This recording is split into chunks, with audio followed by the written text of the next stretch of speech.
Hey guys, what's up? It's Norm James. This is the Leafs Convo for Vanguard Northeast Realty. How are you? How about those Maple Leafs just taking it to the Anaheim Ducks? 6-1 the final in favor of the Maple Brothers. Do you feel for Randy Carlyle? Do you remember when he was the head coach of the Blue and White? How good they almost were, and then they just went kerplunk. I feel for the guy. He's an ex-Leaf, Norris Trophy winner. Let's see what Mike in Buffalo has to say. The Leafs Convo starts right now. The Leafs Convo is brought to you by Vanguard Northeast Realty. With over 15 years' experience, Vanguard provides superior level of service for commercial real estate tenants and owners. For more information, visit vanguardne.ca. It's NJ with MIB. Michael, the Leafs, a 6-1 winner over Anaheim in Toronto on Monday night. The Leafs able to open it up a little bit, show us the kind of talent they have. A couple of guys getting off the schneid. 2 straight wins. Good morning, Norman. It was, this team has had problems beating the teams that they should beat this year, which is unusual because usually they have problems beating the teams that are like at their level or one of the better teams in the league. But this year, they've had problems against Detroit. They've had problems against some of the lesser lights.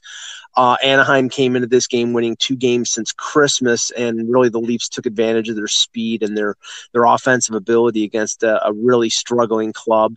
And guys like Tavares and Andreas Janssen with a career-high 4 points, and even William Nylander with a goal and an assist, they should have got off the schneid and played really well. But I have to say, the guy that was not eye-opening, but the guy that was the biggest difference maker was Jake Muzzin. Should we expect this kind of offensive production from Jake Muzzin? A goal and 2 assists? I believe he had over 40 points last year. It was a career high, and that he'll get assists and the odd goal here or there with this team being such an offensive force.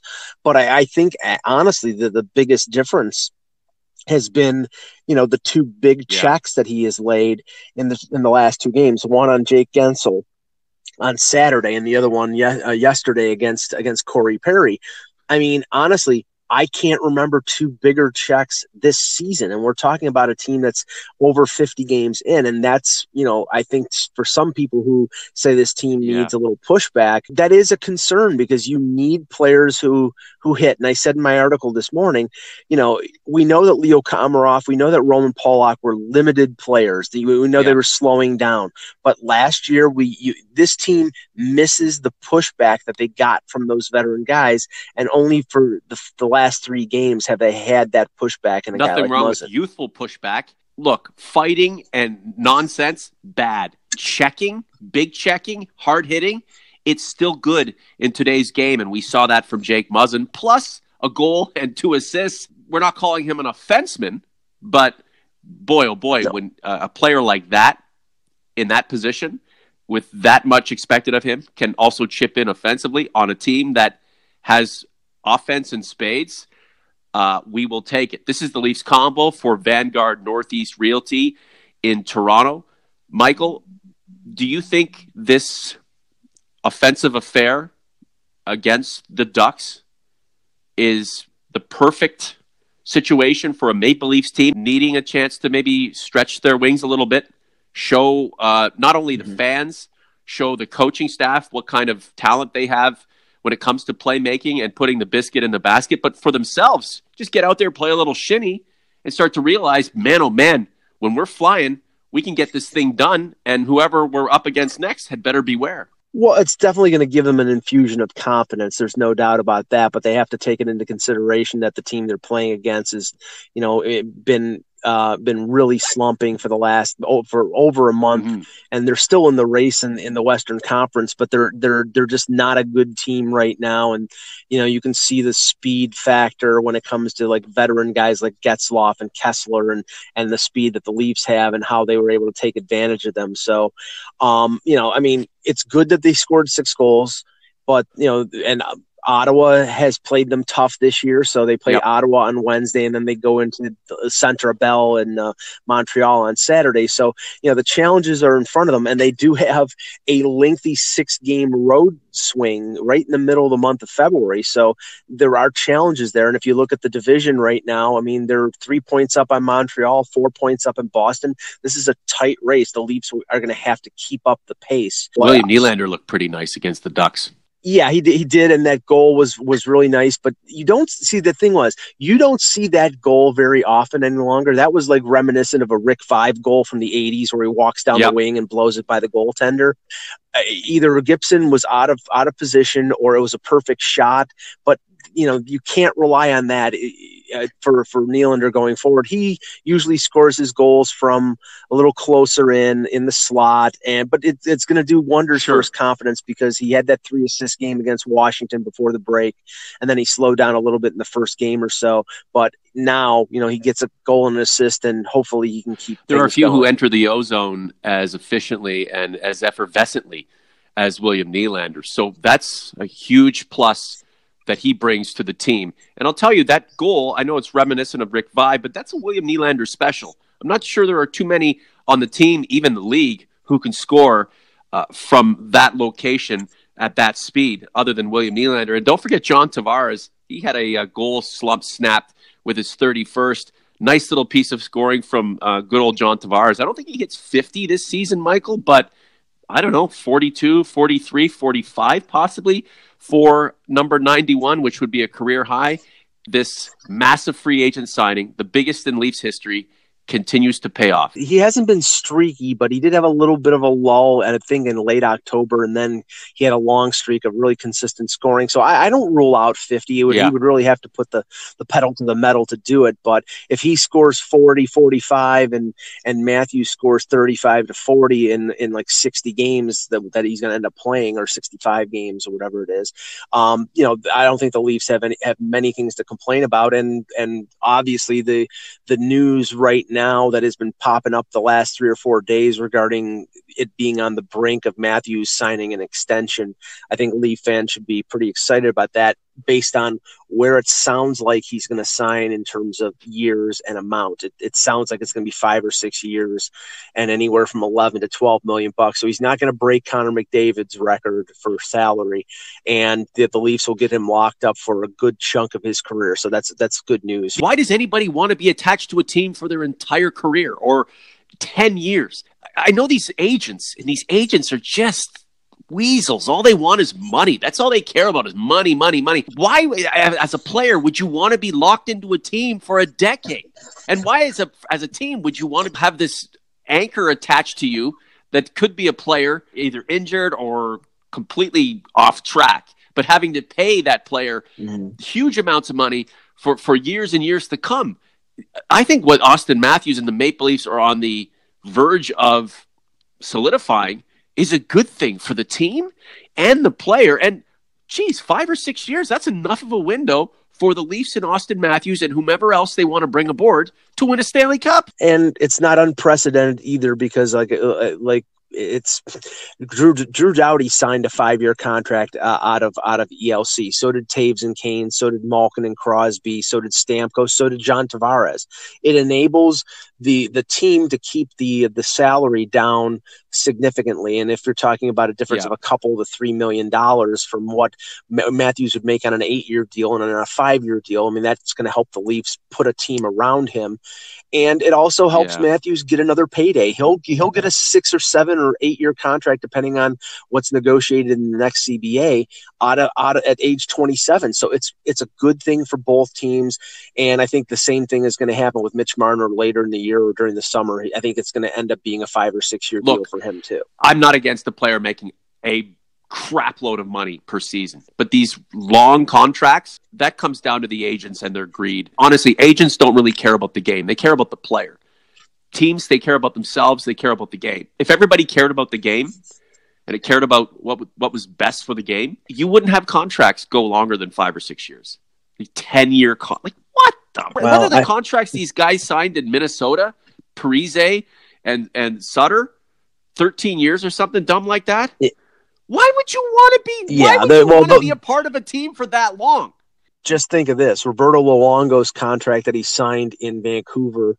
He's almost at the end of it. There's talk about them going after Sergei Bobrovsky next summer. He's got another, I think, 3 years at $4.5 million. That's the cap hit, but there's hardly any money on it in terms of paying out. So yeah. So it's those contracts were negotiated out of the CBA and the last one, and they're never going to happen again. But that was what GMs were doing because they could spread the money out. Do you have any comment on this offer sheet nonsense that's being bandied about with Mitch Marner and teams saving up money to make this offer sheet for him? If you're Mitch Marner, you're playing for the team you want to play for. The Maple Leafs are the pinnacle of the game. Can you imagine being confronted with an offer sheet from Florida or Arizona or anywhere else other than Toronto?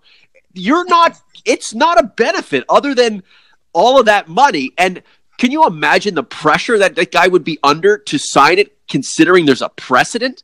There's an opportunity for this player to make more money than anybody else or make this huge amount of money. Come on, the industry, the players, the agents, everything, the entire business that we want to build and continue to strengthen rides on you signing this offer sheet with a team that you don't want to go to.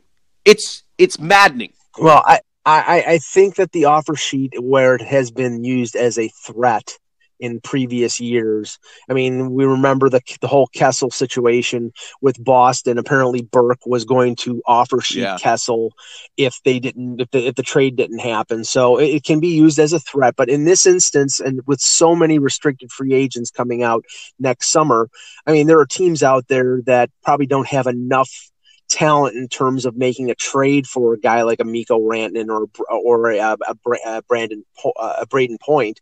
But the situation with the Leafs is, and you're right on target. I don't think Mitch Marner wants to leave Toronto. If his agent's going to use the offer sheet as a threat, I don't think it's the case. What I think this is it being whipped up by some of the insiders as this might happen. I don't think Mitch Marner does not want to play for anybody else other than Toronto. But I think he also wants to get as much money as he possibly can. So it may be floated out there, but I don't think it's realistic. And I just think right now it's scare tactic and hype. Offer sheeting William Nylander is one thing because Dad wants that cash. Nylander looked pretty great against the Ducks, and I'm liking what I see from this guy. I really do, and I hope it continues. The Leafs need him to be at his very best, and if he's coming around, good things for the Leafs, good things for fans. But Mitch Marner, he wants to play in Toronto. Austin Matthews, any idea that, Austin Matthews, if he was ever offer sheeted by his hometown Arizona Coyotes, come on. Who cares about playing? Yeah, and get ready. Why do you want to play in Arizona? Why?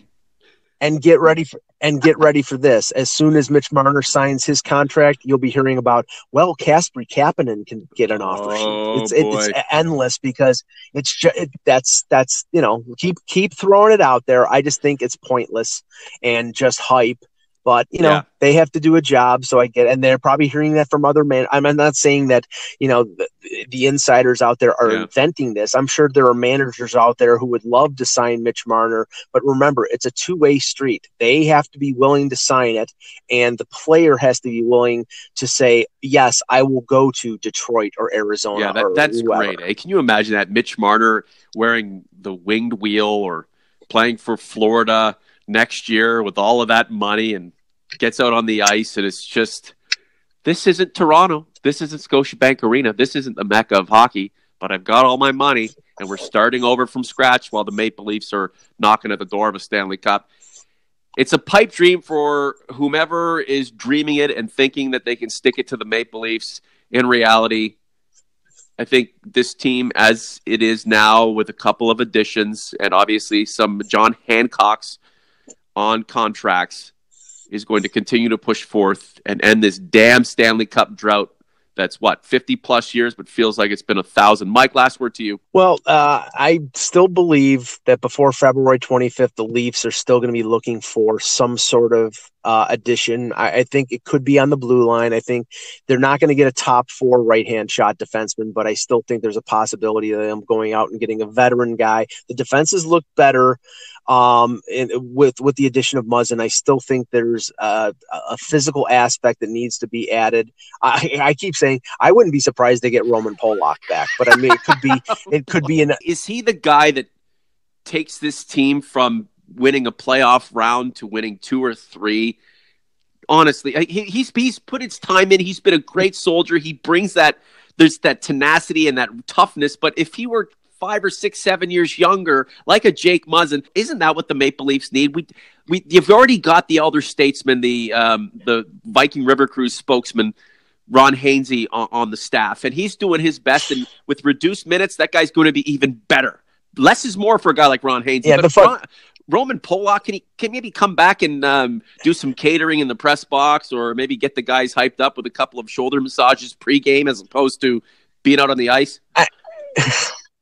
I mean, I'm talking about him being a number 7, basically. Like, I mean, you know that there are going to be injuries in the playoffs. There always are. And right now, Igor Rozganov is their number 7 defenseman. And thankfully, they sent Martin Marincin down to the Marlies, where hopefully he stays for the rest of his Leaf career. I'm just talking about in terms of having a right hand shot, which I don't have too many of, having a veteran guy who provides a physical aspect. I'm not saying he would start in the playoffs, but I'm saying having him there. He's on a 1-year contract. He's only a couple years older than Muzzin. He's just not, the guy had a broken leg, and he's not as fast, but he provides something that this team does not have, and I still think there's room for that on this roster. Have a good one, sir. We'll talk to you soon. We would like to thank Vanguard Northeast Realty in Scarborough, title sponsor of the Leafs Convo, demonstrating passion for the industry and a superior level of excellence in selling, leasing, and marketing your property. Vanguard Northeast Realty.